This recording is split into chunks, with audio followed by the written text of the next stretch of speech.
Welcome to Vegas Hockey Hub here in the sports entertainment capital of the world, Las Vegas, Nevada, on PRConnectionsRadio.com, the voice of new media. I'm your host, Ian McKelly. Now, most of the time here on Vegas Hockey Hub, we focus on your Vegas Golden Knights. The majority of the time, we focus on your Henderson Silver Knights. We'll talk about UNLV Rebels hockey. We'll talk about the junior hockey scene here in Las Vegas. But we're doing something a little bit different on tonight's show of Vegas Hockey Club. Because even though talking about Vegas is fantastic, and it is, focusing on the rest of the division matters. Paying attention to the trio of teams out in California is important. And addressing your rivals is important when it comes to Vegas Hockey Hub. Because look, Vegas Golden Knights and the Anaheim Ducks is a rivalry. Henderson Silver Knights and San Diego Gulls is a rivalry. And discussing a franchise that is close in proximity to Vegas is important. So, main question on tonight's show is what is wrong with Anaheim? What is wrong with Ducks? Because as much as I could just do a cop-out, as much as I could just give an easy response, talk about Dallas Eakins, his 4-year contract and how his club option with the Anaheim Ducks, I'm not going to go that route. Main reason I'm not going to go that route is because his final year of his contract is this season. Dallas Eakins is not going to be a head coach in Anaheim for much longer. So he will be an easy cop-out to really bring up as the first reason. It's too easy. It's too simple. We are not going to do it on tonight's show. Instead, let's talk about main reason why Anaheim is struggling. A main reason why Anaheim is not being successful this season. And as it see right there, defense. What's a defense? Watching Anaheim and really seeing Anaheim for what they are, they really do not play much defense out there in Anaheim. In terms of the shift, in terms of how defensively the Anaheim Ducks perform, there isn't much to talk about in terms of positives on defense for the Anaheim Ducks. Not only did you pay John Klingberg $7 million to have 1 year in Anaheim, but when it comes to the Anaheim Ducks, 8 points in 18 games, a -10 out in Anaheim, he does not look like the guy he once was in Dallas. John Klingberg out in Anaheim does not look like the guy that would get you 45 to 47 points a year with the Dallas Stars. He does not look like 2017 John Klingberg, who had 67 points, 59 of them being assists in Dallas all those years ago. Look, let's face the facts. John Klingberg, he is a veteran at this point in the NHL. So, fact that him at 30 years of age, $7 million, he does not perform at the level that he is supposed to be out in Anaheim. Also, Cam Fowler. Cam Fowler, former first-round pick of the Anaheim Ducks. He has been there forever. Look, he signed that 8-year deal, $52 million back in 2018.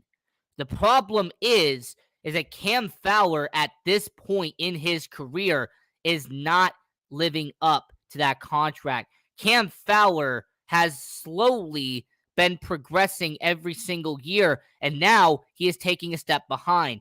This was a guy in Cam Fowler who you knew would get a low 30s, high 40 points every single year. Cam Fowler was a guy who would get you 9 to 11 goals. He would get 24 to 28 assists. That was who Cam Fowler was. But what Cam Fowler wasn't in Anaheim, really ever since 2015, 2016, is a guy who's going to give you a positive plus minus in terms of the stat sheet. As a matter of fact, Cam Fowler has not had a positive plus minus since 2017, 2018. There's also been the fact that Cam Fowler, outside of that shortened 2020, 2021 season, he has missed games every single year in Anaheim. I mean, he had only 59 games in 2018, 2019, 59 games in 2019, 2020. He missed 6 games in 2021, 2022. So for a guy in Cam Fowler who is still playing off that 8-year deal and who currently has 4 years left on said contract, it doesn't look good for the Anaheim Ducks. I also want to remind you that they also have given a modified no-trade clause to Kevin Shattenkirk. They gave a modified no-trade clause to Dmitry Kulikov. Cam Fowler's given a modified no-trade clause. John Klingberg, on his 1-year deal, had a no-trade clause that will become a modified no-trade clause in January. So Anaheim has a bunch of players on defense who are not living up to their contract. You have defensemen who are 30, 31, 32, 33 years of age, and that is a main part of the Anaheim Ducks. As a matter of fact, that's going to lead into my second part, which is you have too many veterans in the lineup. The Anaheim Ducks, unfortunately, have so many guys who are in their 30s already in the NHL that all the young prospects and all the players that they're eventually developing, doesn't matter if it's on the bottom 6 in Anaheim or if you're developing them in San Diego in the AHL, you have too many veterans in the lineup, and it's costing you in Anaheim. Not only did I mention John Klingberg, Cam Fowler, and Kevin Shattenkirk, but you have John Moore as well. John Moore, the 32-year-old defenseman, a guy that you're going to be paying $2.75 million for on his last year of his deal, you have him playing time in the AHL. You're splitting him between the AHL and the NHL at 32 years of age. You also have Derek Grant as well.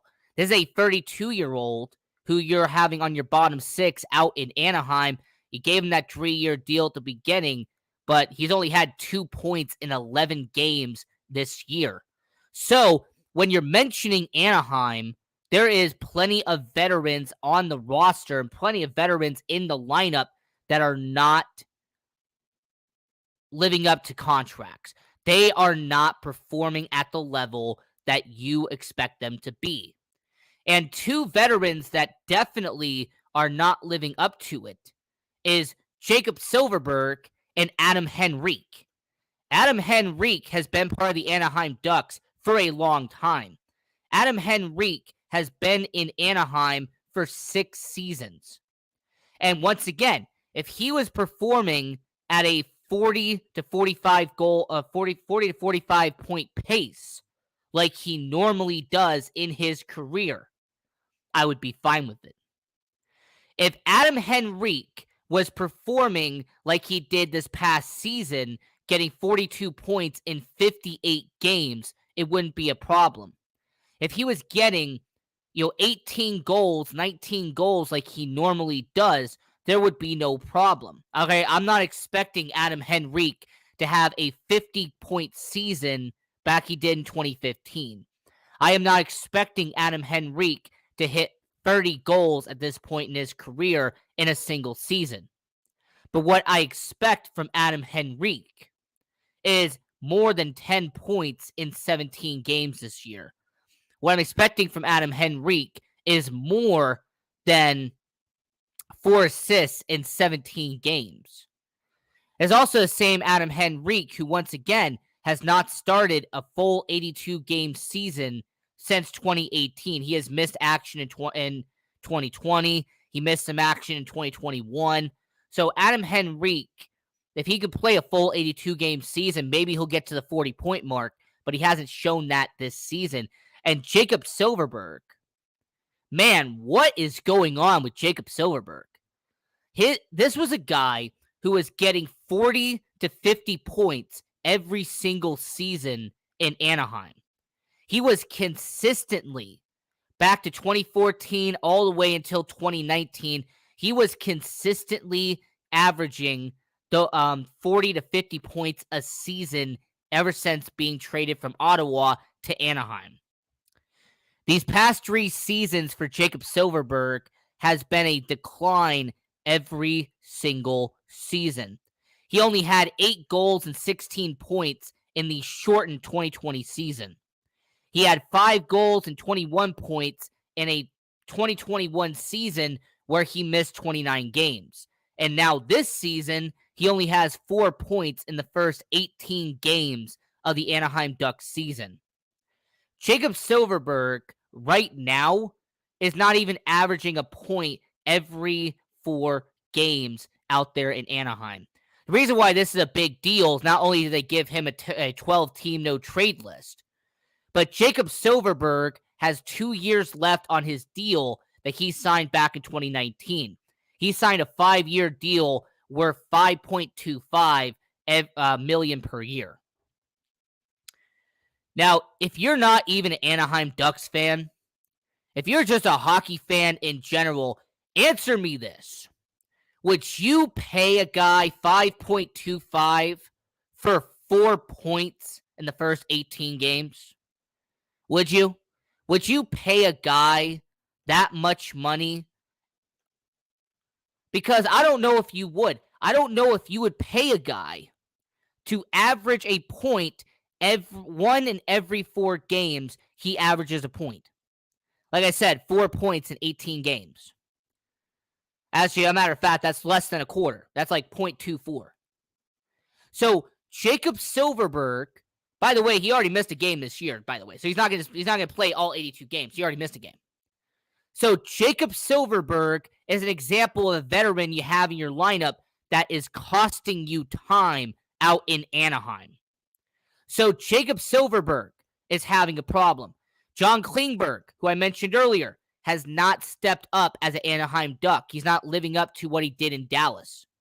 So all these veterans you have in Anaheim are not contributing. They're not living up to contracts that Murray did out there in Anaheim. Bob Murray, he was a guy that gave all these contracts in 2017, 2018, 2019. They are not being fulfilled out in Anaheim. So that's the second reason why what's going on in Anaheim, what's wrong in Anaheim. Reason 2, you have too many veterans in the lineup.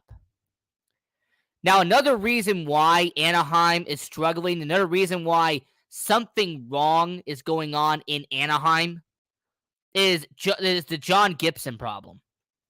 Simply put, you need to trade John Gibson. John Gibson has been your starting goalie since you drafted him in the second round in 2011. This is the same John Gibson that Bob Murray signed to an 8-year deal worth $51.2 million back in 2018. This is the same John Gibson that is only 4 years in to said 8-year deal. He is currently making $6.4 million with the Anaheim Ducks. He will make $6.4 million until 2027. Now, why does John Gibson need to be traded? What is the reason why the Anaheim Ducks need to let go of John Gibson? The simple facts is that when they signed John Gibson, he was winning games as a goaltender with the Anaheim Ducks. When John Gibson was signed back in 2018, he had just came off of a 60-game season where he had 2.43 goals against average, a save percentage of 92.6, and he got them to their last playoff appearance in 2018. He got them to a first-round appearance. John Gibson was paid by the Anaheim Ducks because he had gotten them success the 3 years prior. He had helped the Anaheim Ducks make it to the playoffs in 2016, 2017, and 2018. His stats were among the best in the NHL in 2016, 2017, and 2018. The problem is that ever since they signed him to that 8-year deal, his stats have gone down every single year. He went from a guy that was winning 25 to 30 games every single season to now his stat line looks terrible for Anaheim. John Gibson in 2018-2019 in 58 games played went 26, 22, and 8. That's also the same guy who went down a lot in terms of goals against average, averaging a 2.8 and a 91.7. But that's not the worst part. The following year in 2019-2020, 20 wins, 26 losses, and 5 overtime losses. All right, he essentially went 20 and 31 in 51 games for the Anaheim Ducks.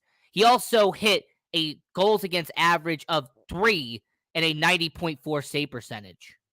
Well, how about that shortened 2020 campaign? 9 wins, 19 losses, and 7 overtime losses in 35 games, and his goals against average and save percentage stayed around the same from 2019. The last 2 seasons for John Gibson have been the worst of his career up to this point. 2021, he had 18 wins in 56 games played as the starting goaltender for the Anaheim Ducks. 18 wins, 31 losses, combining the overtime losses. He also had a goals against average of 3.19 and a save percentage of 90.4. Now that's bad enough, right? That is bad enough for any goaltender. But if you saw and if you have watched John Gibson this year, he has been one of the worst starting goalies in the NHL. In 14 games played, 3 wins, 10 losses, 1 overtime loss, a goals against average of 4, and a save percentage under 89. John Gibson, right now, as a NHL goaltender, has among the worst stats among any starting goalie in the entire NHL. The Edmonton Oilers and all of these teams that could maybe use a legit number 1 goalie, why not call up Anaheim and get John Gibson? As a matter of fact, John Gibson has been rumored to be leaving Anaheim for years now. There has been people who have been wondering if John Gibson can be saved by getting traded someplace else. I don't know, like the Toronto Maple Leafs. How about the Edmonton Oilers, like I said earlier? There is so many teams that need a legit starting goalie, and John Gibson needs to be saved from the Anaheim Ducks. The New Jersey Devils do not have a legit number 1. John Gibson could be a solution. Washington Capitals, Darcy Kuemper's there. Could you add another piece by getting John Gibson? There is, like I said, a handful of teams that need a starting goalie. John Gibson's contract is the main reason why he's staying in Anaheim. That's $6.4 million for the next 4 seasons. And that 10-team no-trade list, that is a huge factor as well. So, I don't know if you have to start a petition. I don't know if you have to start a GoFundMe, whatever it is, but I beg and I beg Anaheim to save John Gibson, to save your organization, and you trade John Gibson to an organization that needs a starting goalie. Trade him to an organization that could actually use a John Gibson for a playoff push. Because the Anaheim Ducks right now are wasting, and I mean really are wasting, the talent that is out in John Gibson. Because John Gibson is a good goalie. I still believe he is. but the Edmonton Oilers could use him. A team like, for example, the New Jersey Devils could use him. So I highly recommend to all the people who are watching right now, when it comes to John Gibson, when it comes to that contract, trade him and you will save yourself not only $6.4 million, but you also will save a goalie who's having a terrible time in Anaheim. Now, this isn't related to Anaheim, but what do you think about Vegas Golden Knights losing to Edmonton in overtime? I think Connor McDavid happened. I mean, to put it bluntly, what happened is that you essentially had Connor McDavid, the best hockey player in the world, take on the Vegas Golden Knights. That's what ended up happening. Now, reason number 4 on what's wrong with Anaheim Ducks is that you're putting your young players as healthy scratches. You're putting that guy right there, Pavel Regunda, as a healthy scratch in Anaheim. I don't understand why you have a 22-year-old who is extremely talented and you're putting him on your healthy scratch. You're not having him play in the AHL. You're not having him play productive minutes in the NHL. You are putting him as a healthy scratch in Anaheim. I can also do the same for Sam Carrick. I mean, Sam Carrick has only started 3 games all year for the Anaheim Ducks. This is a guy who this past season had 19 points for the Anaheim Ducks. But so far, you've only had him start in a trio of games this season. Also, Maxime Comtois. This was a guy who was part of the future for the Anaheim Ducks. Not even 2 years ago, during that shortened 2020 season, he had 16 goals in 55 games. He looked like a potential superstar for the Anaheim Ducks. Now, he is a scratch for the Anaheim Ducks, and he's actually had a lower body injury as well, so there's a chance that he might be gone for a while. There's also been all those discussions about the young players the Anaheim Ducks are going to use in their farm system. As a matter of fact, that's reason number 5 as to why the Anaheim Ducks have a problem. Let's just admit it.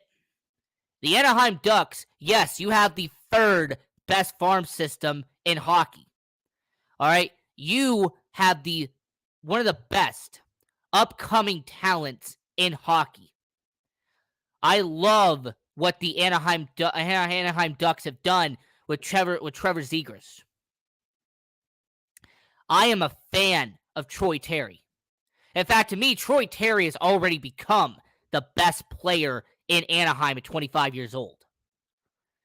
But the problem that the Anaheim Ducks have, Mason McTavish, 19 years old. He's a couple of years away. Isaac Lundstrom, a couple of years away. Max Jones, he's developing as your middle 6, but he is not there yet.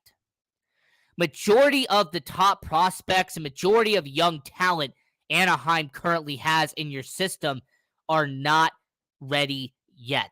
Austin Strand, Simeon Benoit, they're not ready yet. How about Jamie Drysdale, the 20-year-old defenseman you drafted as your top pick in 2020? You had him play 8 games this year. He didn't put up a single point for your Anaheim Ducks.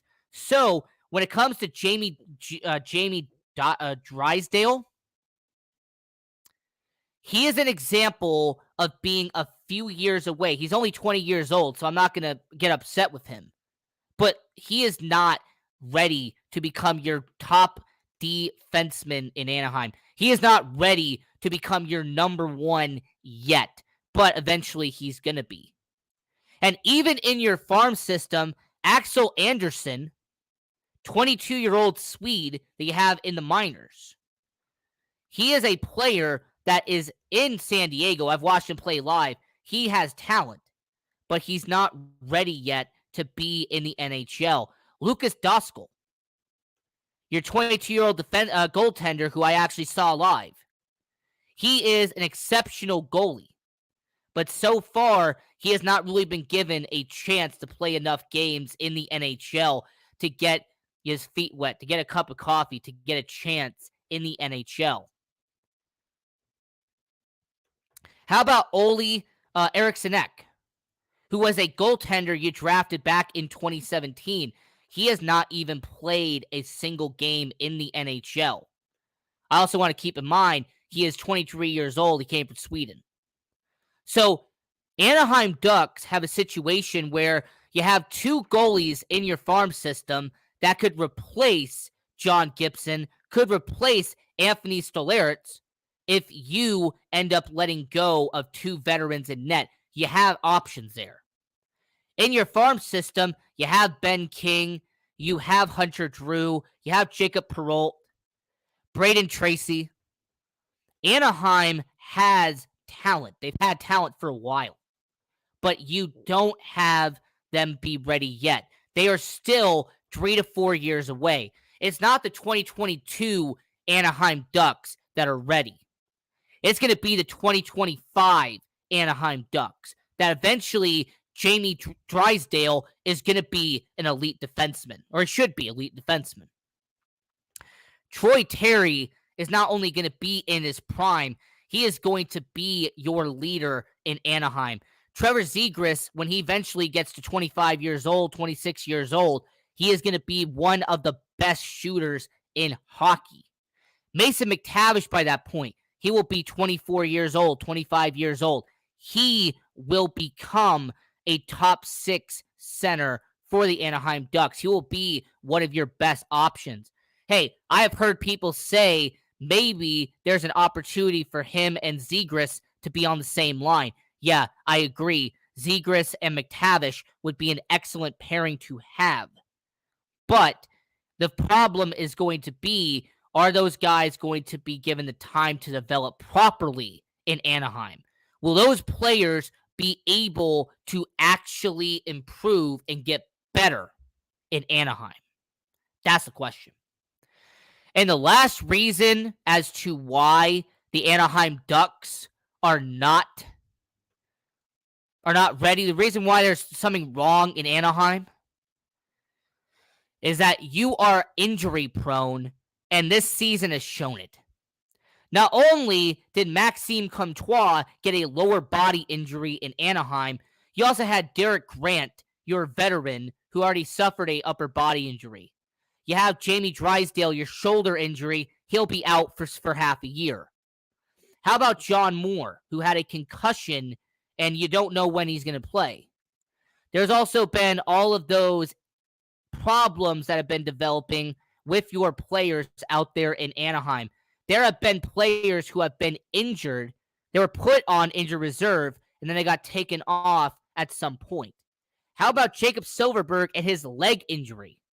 Did anybody forget that Jacob Silfverberg had a leg injury last year that cost him half of a season? Well, he officially came back. He does not look like Jacob Silfverberg, like I said earlier in the show. So he's had injury problems. How about a guy like Adam Henrique, who has had upper body injuries that have had him day by day? How about a certain player out there in Anaheim who I genuinely believe is a bright part of that future? Because, yeah, Jamie Drysdale, the 19-year-old, 20-year-old out there in Anaheim, when he got that injury that's going to have him out for 6 months, who knows if it's only going to be 6 months? Maybe he'll come back at the end of the year. Maybe he'll actually have to wait and play the beginning of next year. It'll be interesting to see what happens. But simply what's wrong with Anaheim is, one, defense. What's a defense? You really don't play it. Reason two, you have too many veterans in the lineup, and they're costing your young guys. They're not giving them time to develop. 3, you need to trade John Gibson. You are wasting the prime of goaltending for John Gibson. You need to send him someplace else.